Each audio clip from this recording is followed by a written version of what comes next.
do we got all of these? 5, 5, 4, 3, 2. Well, August will be a big month for you, believers. You will receive unexpected blessings, good news, and miracles all month long. You'll be happy again. You'll heal again. You will grow again. And you will flourish into the person that you are destined to be. All you got to do is believe. Wake up in the morning with an attitude of gratitude. It's your girl, Tamara Fair, on the air. And I'm super excited to be posted in the studio with the Brunch Bunch. Y'all, today I just got the biggest blessing, and that's why I had to send you that message, because you never know what's around the corner. Big blessings are coming for you with your name on it. We got a big blessing for you today here on the show, too. We got great guests, great information, and you know what? Infotainment. What is that? Entertainment in an informational way. So keep it locked. Don't go nowhere. We right here on the Brunch Bunch. Oh, God. Let me tell you something. I am so excited right now. Oh, yeah, I want to talk about this. And I just can't hide it. I'm about to lose control, and I think I like it. Okay, let's talk about my luxury brand. What's up, Nico? How are you guys? Hey, Kevin. Hey. Y'all, today is Independence Day. Let me put you on to where I get my style right. GQ Gentlemen, located at 7149 South State Street, right here in Chicago. Whether it's for church, prom, weddings, or galas, GQ Gentlemen has the suits that keep me looking sharp and feeling confident. Need that perfect fit? Call them at 773-966-4383. That's 773-966-4383. And tell them Action Jackson sent you. GQ Gentlemen, where Chicago. Okay, who's going to do this story? Which one of you are filling in for Marcel? Imagine this. You're asleep and suddenly your phone alerts you. Okay, either one of y'all is fine with me. Both of y'all is dope. Dope. It's a necessity. Is Stacey okay? He's okay. And right now, Secure Home His Automation mom is or offering himself? an exclusive deal for new customers. Don't wait until it's too late. Oh, yeah. 866-447-3344. Because the Rome wasn't built in a day. Oh my goodness, I can't share the good news. All I can say is that when you are graced with good news, you should actually embody what the good news should show up like. Like literally, I'm so excited right now. So I'm telling you that you guys are getting ready for a blessing. He's got one with your name on it. I got that message today, and I believed, and it happened to me. So I'm sure it can happen to and for you. What's up, Yola? Hey, y'all. Today's Wednesday? Today is Wednesday. Okay, guys, for your exclusive topic, I would like to know, when you were a kid, there was a dream that you had, what you wanted to be, how you wanted to show up in life as you became an adult. What did you actually dream about becoming? For me, I dreamed about becoming a stewardess. Now I can't stand to fly. So what was it for you? What did you dream about becoming? An actor? Basketball player. And then an actor. And see, you are you fulfilling and living your dream. What about you? 25. NFL. Oh, going to football? Yeah, I'm too small. Oh, really? All right. What about you, Jarrell?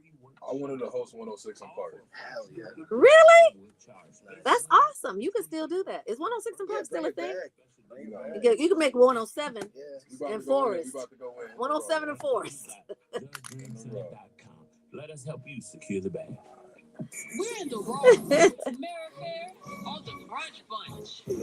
So before we get started, I want to give a big shout out to my adopted island of Jamaica as they celebrate their Independence Day. Happy holiday. And for those of you who are history buffs, go back in your history and see when they divested from the rule of Britain, y'all. It's still a lot of British influence over there on the island, but I just want to say happy holiday. You know what that means, right? We're changing lanes. Here right on the home front, what's going on with Marjorie Taylor Greene? Is there trouble in paradise, y'all? Well, Marjorie Taylor Greene, a long Trump most devoted MAGA proxy in Congress, has begun visibly diverging from the former president, actually not the former president, but the current president and his inner circle on key issues. And though still known for incendiary rhetoric and conspiracy lace positions, Green has recently rejected Trump-backed legislation as she says that she didn't fully read, publicly defend Tucker Carlson's anti-war stance when Trump attacked him and questioned the GOP's involvement in prosecuting the Jeffrey Epstein network, suggesting that dingling bits of red meat no longer satisfy MAGA's base. So on foreign policy, Green labeled Israel's actions in Gaza genocide, urged an end to U.S. military aid, and broadened her rhetoric to emphasize protections for Muslim Americans, while her position sharply at odds with the traditional MAGA and GOP lines. Well, as I said, what is really going on? And a striking critic of her party's leadership, she told the Daily Mail that she isn't sure whether the Republican Party has abandoned her or vice versa, but declared she no longer wants to do anything and wants to have nothing to do with the GOP establishment, criticizing that what she calls the good old boys political culture. I wonder what really is going on behind the scenes. Well, despite these ruptures, Green insists that she remains loyal to Trump, but not the broader party course. She has defended Elise Stefanik over her UN nomination fallout, lamented GOP internal decisions like Signalgate, and slammed what she sees as party leadership failures. Well, her ideology core, support for conspiracy-driven policy, hostility towards immigrants, and devotion to MAGA slogans like America First remains intact. Well, she recently introduced bills opposing cloud seeding, endorsing Elon Musk's Doge as a tool to dismantle government waste, and continues to espouse disturbing theories, even as she adopts occasional positions that appear more mainstream. Green has also formally declined any statewide ambitions, announcing that she will not run for Georgia governor or Senate, leaving it unclear what her political aim is moving forward. Is she recalibrating to sound reasonable on select issues or signaling a deeper ideological split from Trump's MAGA orbit? Well, the answer remains undecided. Overall, Green's recent behavior suggests a self-directed pivot, still incendiary, still conspiratorial, but increasingly distancing herself from GOP elites and even from Trump's direction on key topics. Whether her marks are a genuine ideological shift or a strategic rebranding remains to be seen, but it has already stirred significant tension within her party base. You know, I'm not a big fan of Marjorie Taylor Greene in the first place because you remember that she and my girl had a big riff, and that's when the whole botched body bleach blonde, something bad botched body bleach blonde, something. And of course, I got the T-shirt, but I can't remember the slogan verbatim now. That's how it all started because Marjorie Taylor Greene just like publicly admonished her for Jasmine Crockett for having eyelashes, and even put her fingers on her eyelashes and said, well, you know what? I think your eyelashes are getting in the way of your good judgment, as if one has anything to do with the other. But then what Jasmine retorted and clapped back was epic, and it went viral, and it's still going viral now. You know, I also saw where Jasmine was on social media talking to a body of her constituents and telling them the real deal in the real way. Now, one thing Jasmine is, well, she's a lot of things. Two things Jasmine is: she's real, she's raw, and she's educated. She does not open her mouth unless she has something to say that she has researched and is standing firm on. So I say that to say that I'm not sure about what Marjorie Taylor Greene's situation is and her loyalty to Trump, but maybe it is a shift. We will see. And we will always keep you posted, as we always do. You know, it's always our aim to send you back better than you came. Today, we came to do our job, y'all, and you get to witness it in real time. But the only way you can do that is to stay tuned. Don't go nowhere. We got way more to share right here on Inspiration 1390. What's up, Elisha? Hey, Danny boy, what's happening? We got Philly in the building. We got a worldwide Elijah Farrakhan in the building. I love you, sweetheart. Hey, All Davis, what's happening? Mimi from Custom Creations, thank you for joining us today. We truly appreciate you. Y'all, we've got theater in the house today. So, for your exclusive topic, what is it that you always dreamed of being in your adult profession as a child? Put it on the chat. I want to see it in the comments. As I aforementioned, I always wanted to be a stewardess. I remember flying when I was young. I started flying when I was 7 years old. I remember flying, and oh my God, they had the prettiest model type looking stewardesses, and they were just like perfectly body shaped, and just the most inviting attitudes. And I was like, oh, I just want to be one of those. And my aunt used to tell me, no, that's a waitress in the sky. I was like, but it's fun. They look like they're having a good time. It didn't matter to me. They get, not only that, they get to travel, and their whole family gets to travel, right? It's good work if you can get it. Not only that, you get to travel on other airlines. I mean, there's so many benefits to it. And you don't, after you get so much seasoning, all you have to do is really come in certain, like you can even work part-time and still get all of those benefits. And it's a woman-dominated thing, too. It is, but a lot of men women have all day. Mm-hmm. Well, no, that wasn't my motivation. No, I'm just saying that I might have to apply or something. You crazy. That'd be nice. A male steward. What's up, Tanya? Hotels. You said free hotel. Yeah, Free you do. hotels. And not only that, you get a discount on all of your car rentals and so forth. Mm-hmm. You know what else too? Charger for the weekend. You said what? Get a Hellcat for the weekend. Oh my God. Oh my God. See how they take it next level, y'all? Do you see how they take it next level? I definitely want you guys to take the next level. Oh, an attorney. Good, Danny. You can still be an attorney. That is awesome. You know what? Speaking of being an attorney, when I very first went to college, right? By then I had long abandoned the stewardess idea. However, when I went to college, I was a chemistry major. No, I was a biology major for the first 2 years with aspirations of being an OB-GYN. That's an obstetrician gynecologist. I wanted to deliver babies and take care of women. I always wanted to deal with children. What'd you say? That's an OBGYN. Yeah. She's an OBGYN. Mm-hmm. And so, as all of you who have been listening to the Brunch Bunch, even if it's been for 2 months, you know that I'm a Fisk graduate, right? And across the street from Fisk was Harris, also an HBCU. It's HBCU that actually educates, and at one point, 90% of the Black doctors that are in circulation around the country. And so, Fisk was party school, so I went to the party first, and then I went to go and study at Meharry because it stayed open all night as a hospital. And so one of my friends were in medical school, and they were like, Tamara, I know you want to be an OB-GYN. We're getting ready to deliver a baby, scrub up. So I scrubbed up, and I went in there, me and my cousin Gina, and we were in the delivery room. And when I tell you, I was not prepared for what came out of that woman's body, but I did know that I was not going to do that for the rest of my life. So when the office opened, I got there before the entire staff, and I changed my major, and I wanted to go into law.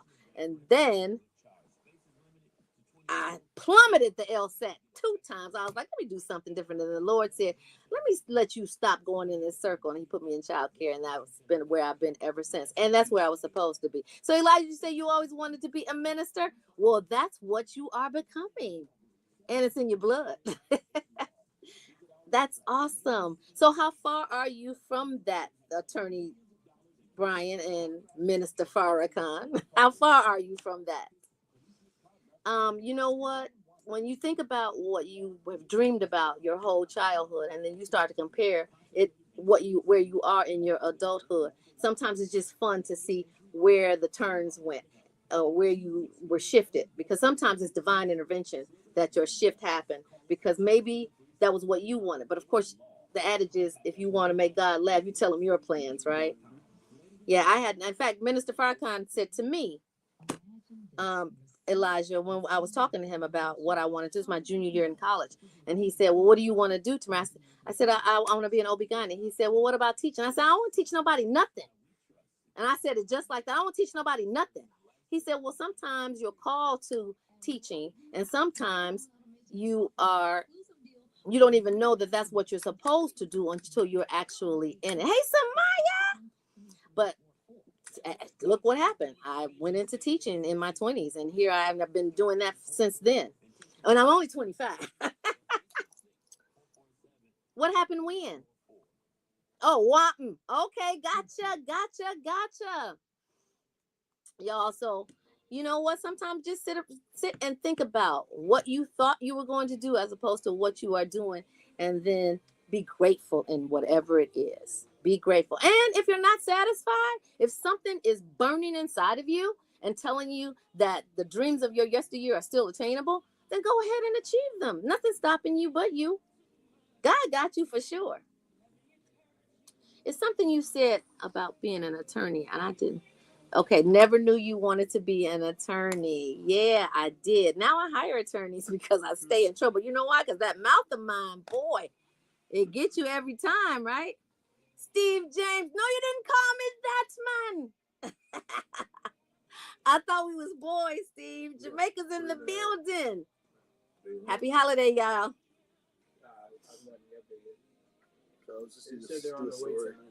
What do you say, Steve? I want you to erase that, okay? That is so not nice. Age has nothing to do with it. It has nothing to do with it. I'm going to tell you a story. Colonel Sanders started his first Kentucky Fried Chicken at age 51. So, come on now, y'all. That ain't got nothing to do with nothing. Samuel Jackson? See, you see what I'm saying? It has nothing to do with nothing. And particularly if you still feel vibrant. He's been a crackhead for 3 years. I was saying, Samuel Jackson started acting until he was 40, and he was busy before that. He was busy 20 years before that. He was a crackhead? Oh, yeah. Oh, you know who else was a crackhead? Charlie Wilson. Charlie Wilson. It was Ray, Charlie, it was all of them. But look how God has blessed Charlie Wilson. Charlie Wilson was a crackhead. Like, seriously. And his voice has never faltered. Like, he's always pitch perfect. Vernon Maxwell. A crackhead? Oh, yeah. What's up, AJ? That in the 80s, bro. Well, Persistence is the key. You're exactly right. And I love you back.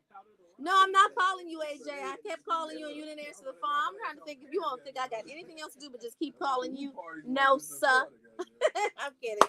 I'll try again. But don't let age be a factor. 51 is younger than, well, you know, no, has nothing to do. I only said that because I'm trying to encourage you to not let that be your factor. You know, a lot of times we let every distraction stop us from achieving and realizing our actual dreams. God put those dreams in you on purpose. He didn't do that by accident. I love you too, AJ. You got to do what he is calling you to do. You just got to go somewhere, be still, listen in that quiet, still voice, wherever it is that you actually go in order to hear what he's telling you. And then understand your assignment and go out and accomplish it. That's it. That's all you got to do. So you know what is amazing to me? Like if, and I'm saying this for you, AJ, if people do not get me on the phone, if I call you back, because if you call me, I'm going to call you back, right? And typically I'm going to answer the phone unless I am otherwise busy and cannot, but I'm going to always call you back. They'll get on the live and be like, what happened? Why can't I get you? Yes. No, I love that though. I love that because you know where I'm going to be at least for sure at this particular time. I used to hate them when Twitter first came out, and they were like, "Oh, you can tweet, but you can't text." But you can't text. You can tweet, but you can't call. Like you just stalking me. It takes 2 seconds to send out a tweet. It's got 45 minutes on the phone. Oh, I just didn't want to talk to you. Exactly. Okay, well, if you got a major artist and you want me to interview them, guess what? I'm in the business of interviewing people.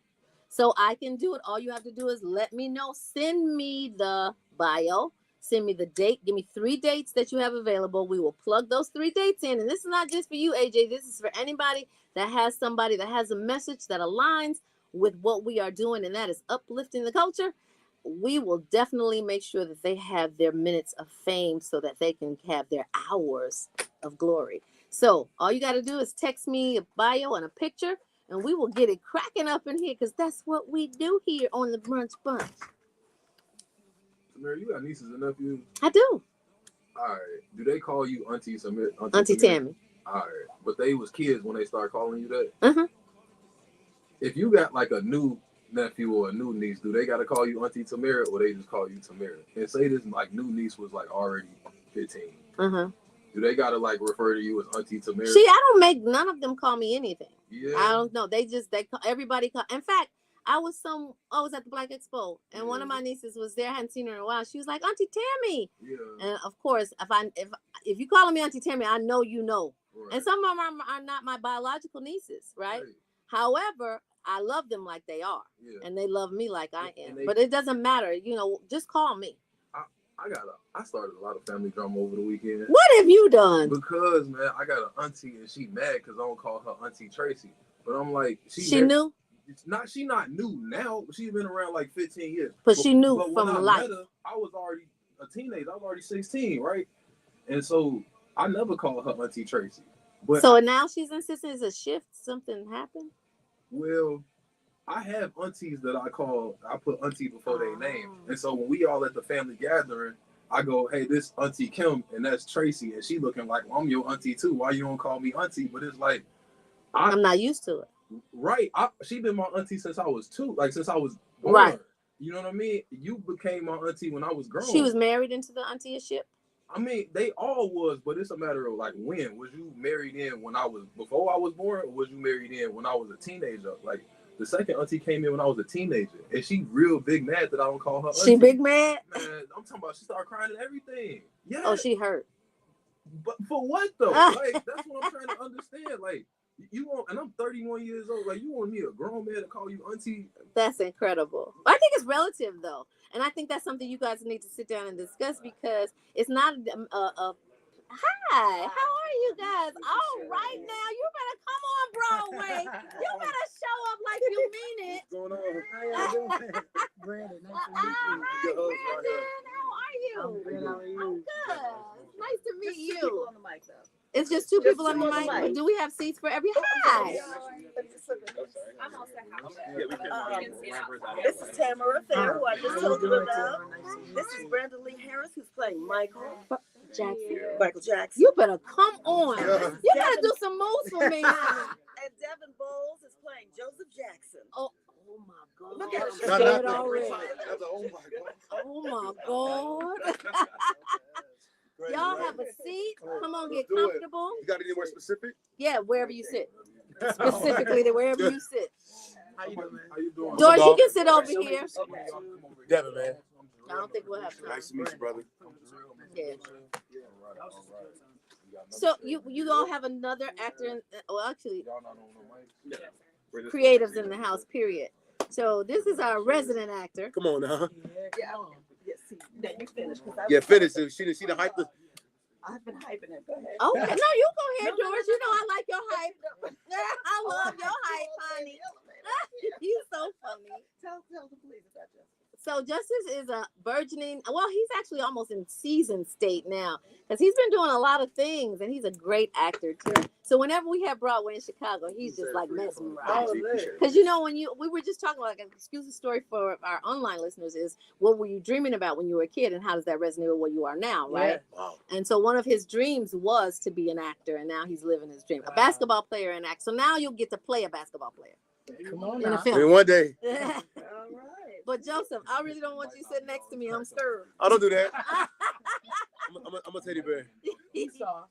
I'm a soft one. Yeah, it's just a role, right? 1 second. Can I get this set up? Did you guys get a link? Yeah. Yeah. Smooth, what's going on? You talk about somebody that is a mover and a shaker. That's that Eric Miller, honey. He gets it done. Where's your partner? You know he's on vacation every August. Oh, he takes a month off. He That's takes the right. month, yep, and I take September. So we hold it down for each other. I love it. And you know what? This is our 8th year. We've been coming here every day for 8 years. 8 years, y'all. Oh, wow. Oh, thank you, E. Thank you so much. You know, this is the good energy. It's the power hour, and we definitely want people who bring the energy to the whole platform. Y'all did it today. Right. Let me tell you something, Joseph, though. All right, now hit me. What you got? Let's tell you something. I'm kidding.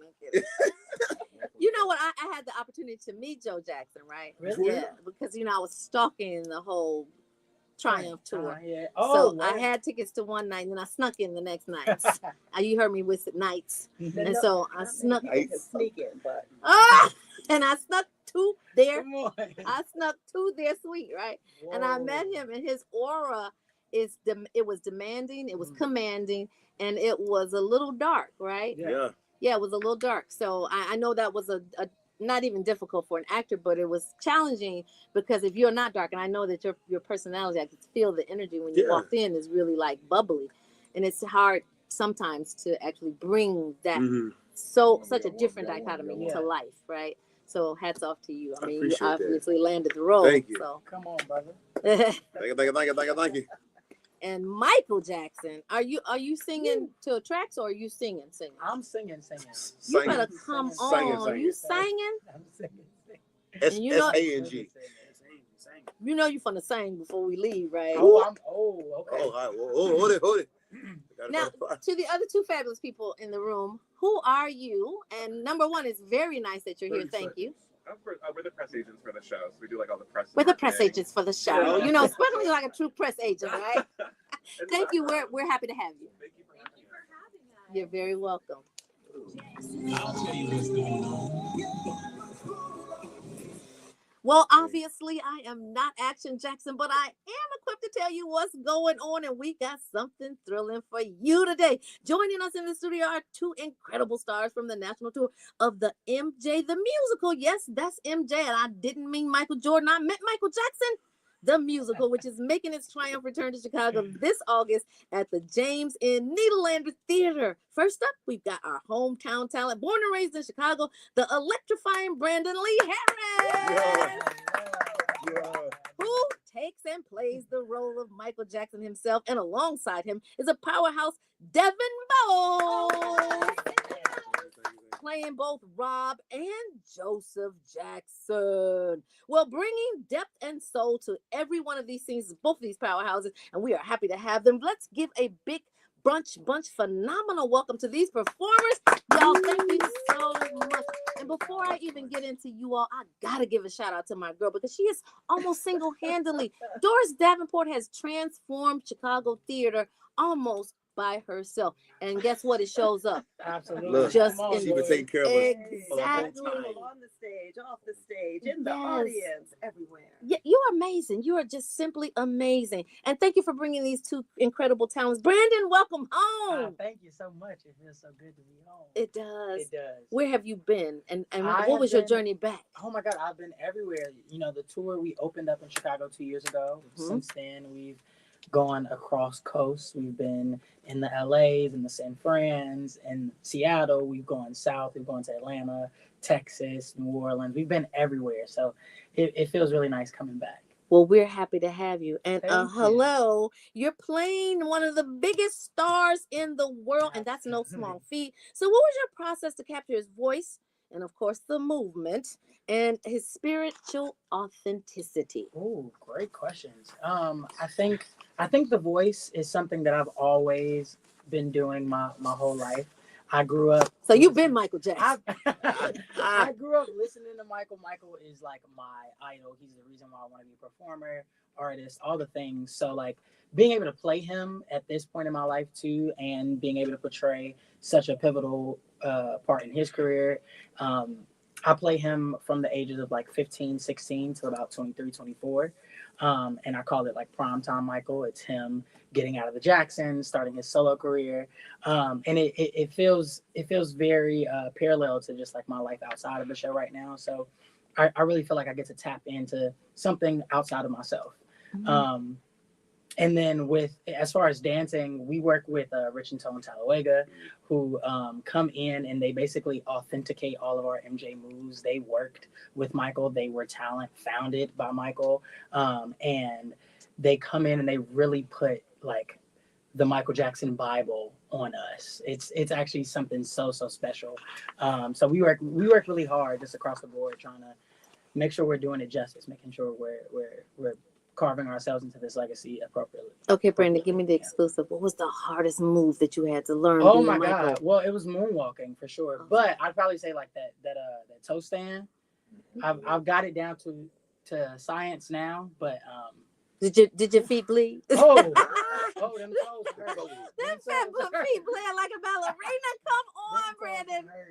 Are you serious? Okay, so you've got roots in music and performance, as we have Yes. aforementioned. So how has your personal artistry influenced your interpretation of Mike? I know you hit on it a little bit, but let's go just a little bit deeper. When you talk Yeah. about Michael Jackson and you doing it, you know we got to go deep. Oh my God, yes, of course. I mean, I think that Michael laid such a foundation of the kind of artist that I want to be, from not only a performance aspect, but his humanitarianism, like all of the things that he did within his career, um, are kind of the like, it's the pathway that I want to follow. So, in regards to like just music and whatnot, I've been writing and singing and doing things my whole life. What I want to do is so very similar to what I get to do every night portraying Michael. Like I get to perform, I get to play these hits, these songs that people know. I get to tell a story that people might not always be looking so in depth about, and we get to tell like Michael as a human being outside of the artist. Because he was so human, He right? was. He was Absolutely. superhuman. So what's been your most powerful emotional moment for you during this tour so far, either on stage or off stage? Actually, the hardest part about this tour so far for me. So I opened the tour with the show 2 years ago. About a year ago, I got injured during the show. I got injured, and then I had to take a step away from the show for a little bit. So I'm actually, this is my second week back with the show. In a year. Last week I just re-debuted with the show. And Yes. Thank you. It has definitely been a journey back, and like a journey with my body and trusting myself, and letting the healing happen. But I didn't want to do anything else with my time. Like I knew that I wanted to heal up to come back to this show. So it's the whole get back. Exactly. It's the whole get back. So I feel like, especially now, like coming back home, coming back to Chicago where it all started, it feels very full circle in my own personal healing journey. So that's been the hardest, but also like now the most fulfilling. Well, we're happy to have you back. Thank Definitely. You so much. So now, Devin, when Devin walked in the room, he told me he was playing Joe Jackson. I was like, whoa, no. But you got two distinct roles in this play. So Joe Jackson is a real complex figure from Michael's life, as all the children have depicted him in interviews and said how he was hard, he was this, he was that, but he was also the basis for their success. He's not a fictional character, but he kind of looks like a fictional character. So how do you approach portraying both of these people that you portray? Yeah, I think for me, starting off, like, approaching this role in this track, you got to understand that these are both two human beings. They both ultimately do love Michael Jackson. They just go about it different ways. Joe was placed in a situation where, he had all these kids living in a small house in Gary. He had poverty, gang violence, and all that, etc. things. And when he saw the light in the tunnel with Michael, he vowed to himself he was going to make these kids the biggest stars in the world. He wasn't going to let anybody stop him from doing that. And, with Rob, the fictional character in the show as well, as Rob starts to see Michael kind of become more derailed in his process, he takes more apprehension to his being. Joe cares about the product. Rob cares about the being. The person. I care for you. Putting too much pressure on yourself. Rob kind of represents us as society a little bit. Michael, stop comparing yourself to everybody. In the show, Michael mentions him comparing himself to like Nirvana and all these other people. We're like, Michael, the people trying to catch you. Okay, they're trying to compare themselves to you. You know what I'm saying? And so you the standard. You the blueprint. That's right. You know what I'm saying? And so Joe, Michael mentioned in the autobiography Moonwalk that Joe was a mysterious man to him. And I think, unfortunately, Joe weaponized that to his kids. He didn't want his kids to fully love him because he felt like if they fully loved him, he would lose control. This is a man who he never let his kids call him dad. They had to call him Joe. That is a deliberate manipulation. That is the deliberate psychological warfare you're placing on your children. I gotta tell my mother that because I've been calling her Jackie since I know her. And so from the get-go, Joe set that foundation. Is very unfortunate.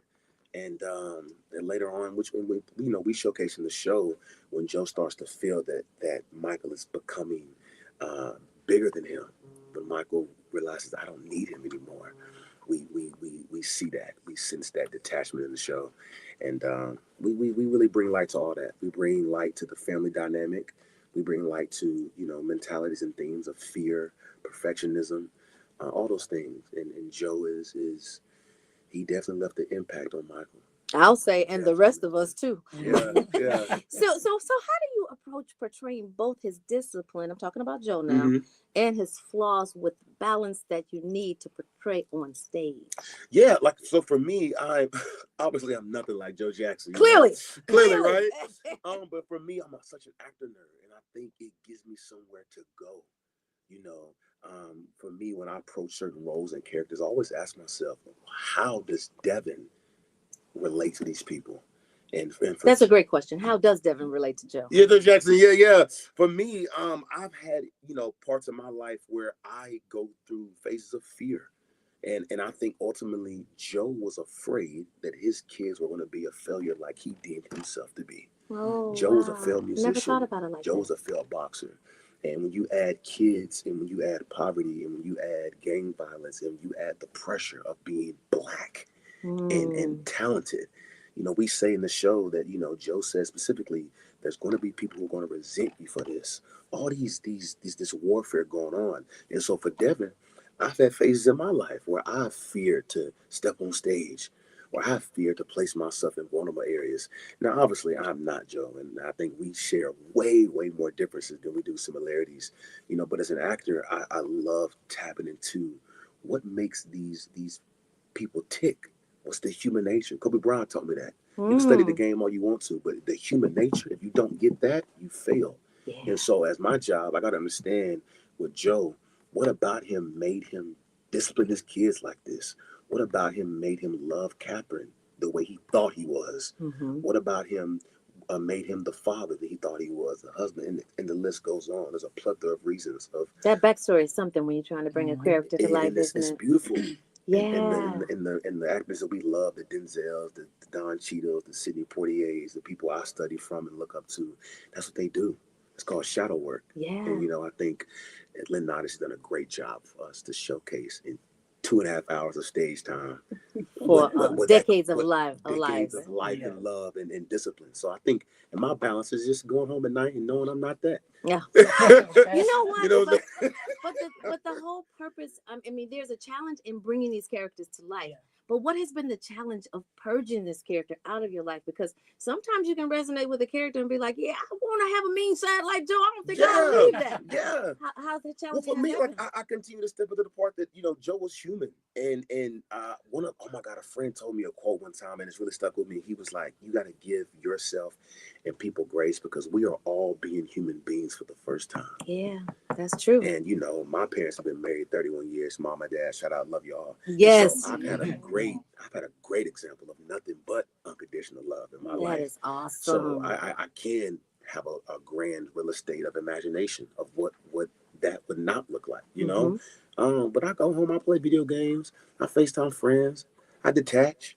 I'm a Disney geek, so that also helps. Yeah. That's awesome. So you've been a strong advocate for mentoring young Black artists. How does that mission align with the work that you do in this show? Yeah, you gotta, I think in order to be, first of all, before I am an actor, I am African American. Mm-hmm. And I think when you start there, you start to expand the reason of why you do what you do. And I'm so happy that this show is in Chicago because I'm really passionate about saying this. But like, what we do is not for us. It's got to be bigger than you. It's got to be greater than you. Art is a mirror. Art is meant to comfort the afflicted and inflict the comfortable.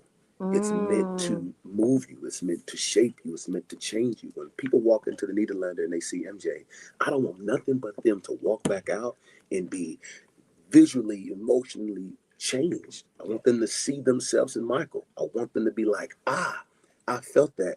I've been there. And what that's going to do is going to open up a whole vessel of empathy for us to relate to Michael in ways that I wish society did when he was alive. Can I tell you, Devin, I've been changed just now. I've been changed, y'all. And so for Black men and Black artists, specifically people in Chicago, like, come see MJ. And not to just promote the show, but like, come see MJ and be like, nah, like, I'm talented. I'm skilled. Yes. I can do something. And my odds may be against me, but like, all that. You know what I'm saying? Like, and so like, and I think you have to start there. Like what we do on stage every night, yeah, it gives us fulfillment, but ultimately it's bigger than us because legacy is a real damn thing. And somebody turn to your neighbor and say, Amen. And you know what? We're going to keep on praying for these dynamic artists. And we're going to commemorate it with a song. Come on, Limo Blaze. Pray until something happens. This is Inspiration 1390.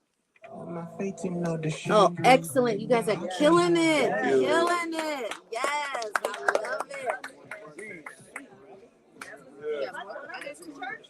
it. Church! Oh.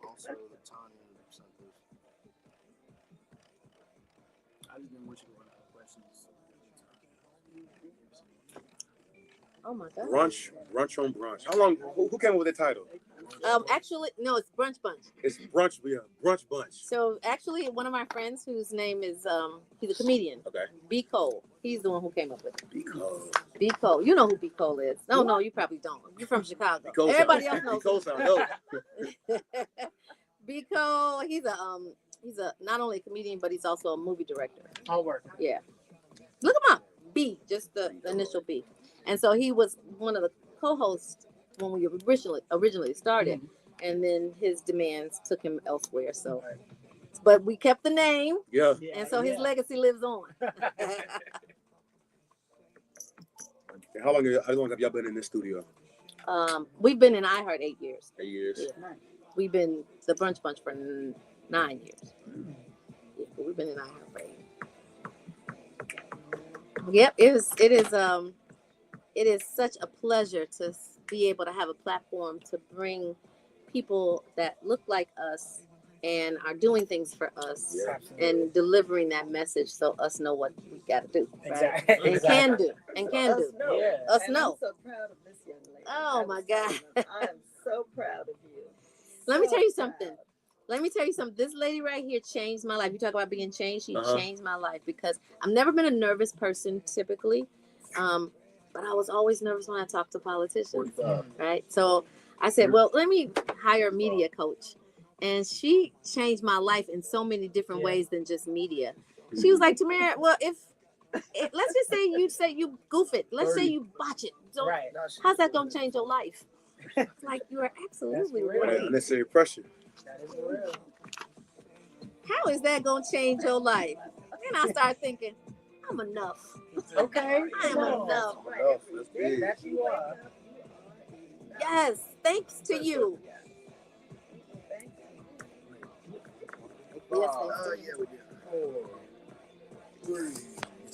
to you. You're rocking with the Brunch Bunch right here on Inspiration 1390. It's your girl Tamara Fair on the air, and I am so happy to be sitting in the studio with none other than Brandon and Devin from the hit play MJ, Michael Jackson. We've been talking to Devin for a moment, and he is playing a dual role, Joseph Jackson and the mystical character Rob. So some of the things that I've been hearing about you, Devin, have been magical. But what excites you the most about bringing MJ, the musical, back to Chicago, especially knowing how much it means to this city, the cast, and the crew? I'm so excited. First of all, it's almost nostalgic for me. You know, we opened this show in Chicago.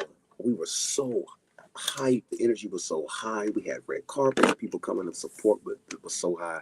And so it set a standard for us. I mean, to this day, when I'm touring America in different audiences, and I'm almost like, everybody can't say that. Let's don't gloss over that. When I'm touring America, you know, when I'm touring America and we're in all these different theaters and stuff like that, you know, I will always have a recall of what Chicago was, because that was the birthplace. That was the standard. Yes, my family came, my brother came, a lot of my friends came. So for me, there's just like Chicago will forever be that singular memory, you know. And then on top of that, when you look at the demographic of Chicago, the energy level, Michael Jackson, Gary being less than an hour away, it's the accumulation of just his legacy. Yeah. And there's a sense of, you know, like I said, we've been to some cities and states where you can feel that the knowledge of who Michael is not always there. And wait a minute, hold up. There's some states in the world that the knowledge of Michael is not always there. Here's what I mean by that.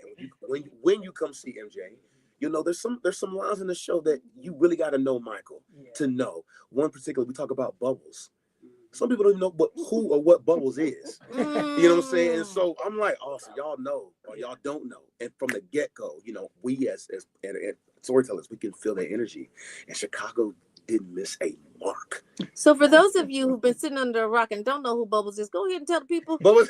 I don't want you to come to the show and not know who Bubbles is, y'all. Look, y'all, come on, go to Google, look up Bubbles. Bubbles was the entertainment behind the entertainment. Bubbles was a pet that Michael Jackson had, and Bubbles ended up growing to be a entertainment within itself. I don't want to say ape. I want to say a chimp. Yeah, a chimp. And Bubbles made multiple appearances through Michael's legacy. Okay. You know what I'm saying? So yeah, you got to go check out Bubbles. Bubbles is a funny little character. Funny little character that you should know about if you know anything about Michael Jackson. Michael Jackson. So Brandon and Devin, now we talked about the play. We talked about your role in the play. How do people get to the play, and how can they get tickets? Now, one thing I love about, before you answer that, one thing I love about Chicago entertainment, particularly that's behind this fabulous lady, is always some kind of lottery deal going on. But start out, how do we get tickets? You should go to BroadwayInChicago.com. And where they have the little cursor where you can click on tickets, there's always special offers. So please go to BroadwayInChicago.com, get your tickets to MJ the Musical. We're there for 2 weeks starting this upcoming Tuesday, which is the 12th, yeah. Until the 24th. So the 24th. So the 24th, y'all got 2 weeks. And where is this Needham? This is at James Niederlander Theater. 24 West Randolph Street, right downtown in the heart of the Loop. Hallelujah.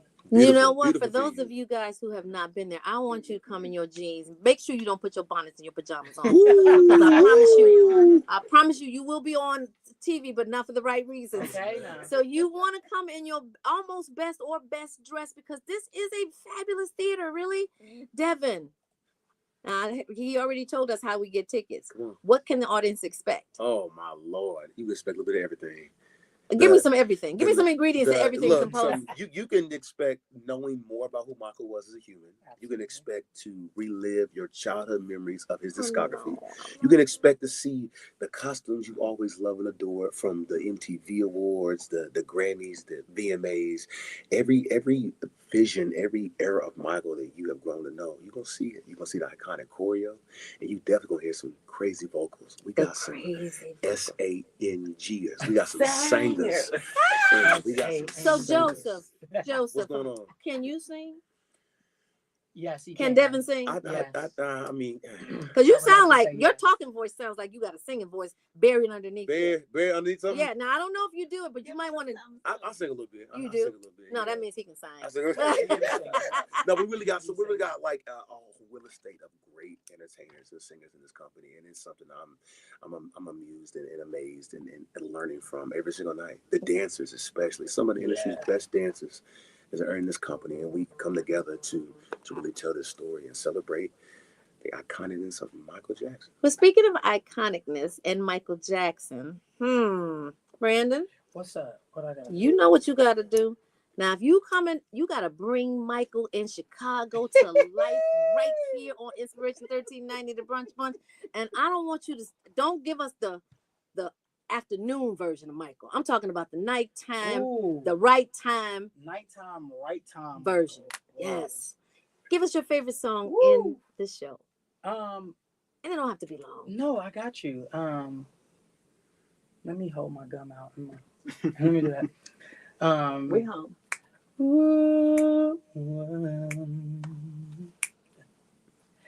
Looking in my mirror, it took me by surprise, and I can't help but see you. You're just an angel in disguise. And if you want the rest, you gotta come. Oh my God, I want the rest! I want the rest! You better come on, Michael. Just one more. Yeah. Just one more chance. That's all I ask of you. One more chance is crazy. Please, just one more. One more. Good times. If you know that song. Oh, you're talking about like Blame It on the Boogie. I was thinking about. I think about the good times. Oh. No, that's little part voice. We do a little bit of "You Can't Win" in the Do show it. from The Wiz. You can't win. The world keeps moving and you're standing far behind. People keep saying things will get better just to ease your state of mind. If I close So my you eyes. lay If I close my eyes. Oh my God, you are Michael. Yes. Thank you so much. So our little birdie told me, Devin, What's going that you on? got some vocals too. Do I have vocals? Talking about some Oh my Yeah. God. Well, I mean, what could I don't sing a lot in the show. I don't sing a lot in the show. See, you can't come in here with this I sexy don't. canine and not do some singing, okay? I He do, got I all do his. love some Luther though. I do love Oh, some well, that Luther. sounds You very know Luther appropriate for Vandross? Joseph. Yeah, Joseph. I mean, that Joseph didn't sing. You know. Yeah. I'm trying to think. What could I? Oh my God. What could you pull? From the show? You want from the show? Or From the show, yeah. I mean, Anything. They They just want to hear gotta your voice. do the For the Love of Money. Oh, for the love of money, Mm-hmm. I'm gonna do I'll sing Human Nature. Okay, wait. If they say why, tell them that it's human nature. Why does he do me that way? If they say why? Go ahead. Yeah. Oh my God, you guys are amazing. You all do not want to miss this energy. You don't want to miss this show. BroadwayOnChicago.com. That's where you can get your tickets. And of course, whenever it's a BroadwayOnChicago.com situation, you're going to get a deal. But let me tell you what the best deal is. The best deal is these talented actors bringing this powerful story to life. It's all going down next Tuesday on the 24th at 24 West Rand. What is it? I'm sorry, the 12th. The 12th through the 24th. See, that's why you got a team. Teamwork makes the dream work. And that's 24 West Randolph. Doris, Oh my God. I can't thank you enough for bringing these amazing people. Y'all, thank you so much. Give it up, y'all, for Brandon and Devin. Y'all, I am literally, this has been the Wednesday of Wednesdays. Let's And go. I'm not talking about WEN. I'm talking about WIN. We winning up in it. It's been the best day of my life. So anyway, we always want to encourage you to keep Love 24 alive. Tell someone that you don't know, a perfect stranger, that you love them, and show someone that you do know how much you love them. Lead with love, land on love. I love every one of y'all. And we love you. Thank you for having us. Believers, we love you, baby Eminem. We love you too. Y'all, I want to see you there. Get your tickets now, because literally this is going to sell out. All right now. In the meantime, I want you to stay optimistic. Y'all are amazing. Did y'all hear them? Man. And the next time somebody asks you to sing Don't Be Shy, because you got it, I gotta honey. pull something out. You got it. You know what? Remember you gave me questions? Yeah. Like these are your go-to questions. Give him a go-to song, because everybody's gonna ask him. Everybody's gotta have a go. I know. I was like doing blank for a minute. I said he's gonna kick himself later. Definitely. That's okay. He kicked it off though. That's right. He kicked it off. Y'all, thank you so much for joining us today on the special show. Tina. Y'all, I love you. Thank you.